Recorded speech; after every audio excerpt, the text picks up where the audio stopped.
Okay, Lime, did you have a question for anyone here?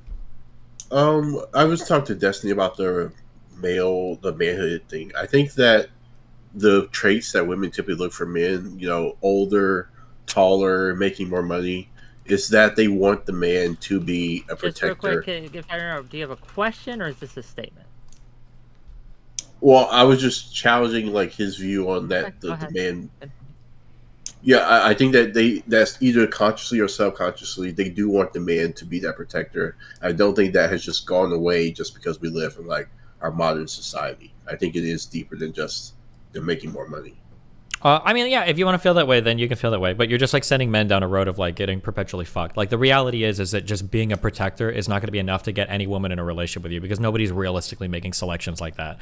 There's going to be a whole. Wait, women are looking for older, taller men that make more money. When you say women are looking for taller men, you're describing 99% of men are taller than like most women. So men are already typically taller than women. So I don't know what that means. The average male is like what 5'9", and the average woman is like 5'4".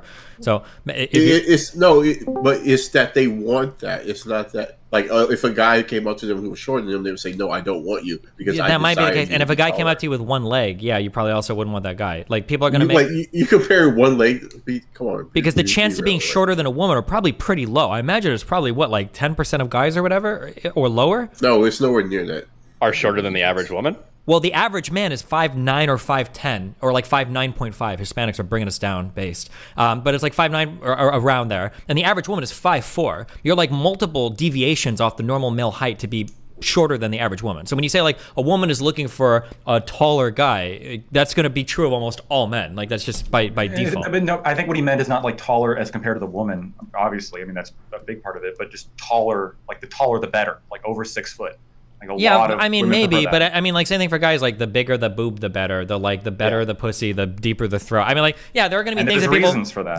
Well, it's There are also things- just not there are entirely things- true though, right? well, Because yeah, like also- the majority of people are within like an inch of their partner. The majority of people are going to be in the majority of these qualifying factors. Like people might gravitate towards higher things if they could, but that's going to be true of literally everybody. But if you're a guy and you're 5'9" and you think you're not getting a woman because you're not tall enough or because you're not making enough money, chances are there are other things in your control that you could definitely make improvements on that are going to get you in that area. If you're not 6 foot, it's not like the world is over. That's just not the case. But also, spoiler, most But guys that's that are... that's not what I said. What do you I said that women want these things. I'm not saying if you're a guy and you're not taller than her, you can't get her. I'm saying the reason that women want these things because they want the man to be the protector role. Yeah. That's But what I said. women don't want taller and taller and taller and taller and taller men. They want a man that's taller than she is. And what Destiny said is that most men are taller than most women. So like the only variable that maybe isn't understood here is what is the mode height of women? Like what is the most common height of women as opposed to the average? Wait, you're saying that like a woman's not gonna, your average woman's not gonna have any preference between like if she's 5'8", like a 5'9" man, or like a 6'2" man? So there's diminishing returns. There's diminishing returns, right? So after you're taller than a woman, how much more taller than you are than her means very little, and there's other variables she's going to care about way more, which is why almost everybody, statistically, is within an inch or two of the height of their partner. But right? there still is returns though, like up to maybe Diminishing. Diminishing, but there's still returns, which indicates that they have a preference for that. To some Yeah, extent. but there's Yeah, when but you guys say preference, the problem is that when you guys speak of preferences, you make these sound like they're massive preferences that are make or breaks for dating. Like all else equal, if a woman could have a 5'10" guy or a 6 foot guy, all else equal, she'd probably gravitate towards a 6 foot guy, sure. But in terms of like what are they selecting for dating, height is probably not even in the top 5 or 10. Maybe for fucking, sure. But like there's gonna be a band that you can fall within. If you're like at least 2 to 3 inches taller than the woman, you're probably fine. But you're already granting it, giving them 2 or 3 inches taller than her. Like I also want Yeah, to point because out, but the height average is one man, factor. the average man is 4 inches taller than the average woman. Yeah. Okay. Or 5 well, inches. 4 inches is like a pretty significant amount, but like, sure, you're taking one element, but like what he's saying is that you're taking like there's a bigger pie of like reasons why women are attracted to men, and so like height's one of them. But like if you're tall, if you're wealthy, if you're like really physically fit and like muscular, like yeah, maybe each of these represents a relatively small percentage, but combined, you're going to be way at an advantage than a man who doesn't have these things. Yeah, if you're taller, wealthier, stronger, more handsome, yeah, of course. If you stack enough of these things, who's denying that? Wait, what? But almost nobody. There's a reason why all these things are like make up a part of the pie, and that's what he's trying to say. Like, there's like fundamental reasons why. Like, yeah, if you just look at height, it's not just height, but all of these things combined are all based on like kind of foundational like reasons and like perceptions of men being the provider, men being the protector. And as they can fill those requirements more and more, they're just more successful.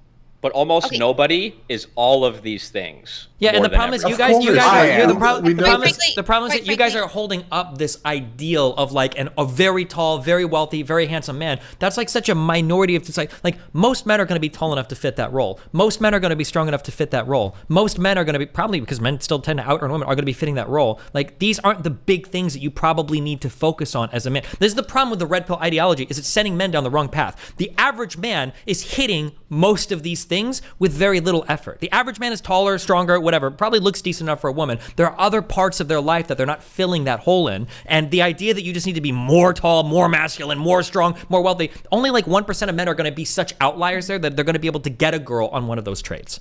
Yeah, exactly. You know, it's like, it's not, the red pill is just what socially maladjusted men find. Like what you're saying is true, but they're not going to hear it. I've had this point multiple times on my platforms. The men that want to understand it, they'll get it. But the men that just don't want to hear it and want to blame the world for why they can't get a woman, they're just going to keep that thought in their mind.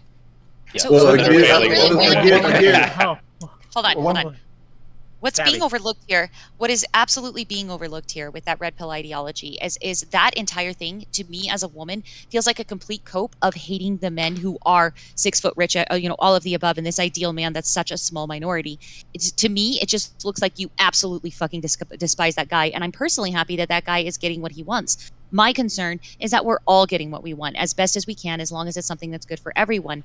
And one of the things that keeps getting overlooked, and was overlooked in this panel too, is that the vast majority of women have reported that they like men who have something that men are saying is female, nurturing. We like men that are good with pets and good with children. We absolutely adore it. And every single survey, we keep saying it. And it's like everybody's ignoring us and going, oh, they just made that shit up or something. That's something we actually want from men. And that would be considered somewhat feminine, would it not? We want men who like kids, who like animals, who like pets. Like, look at how many more these men who have dogs in their profile pictures, look how much more they're favored, because we know that you're a nice person and that you like, people or anybody who's vulnerable and needs our help. So why are we overlooking that? So I think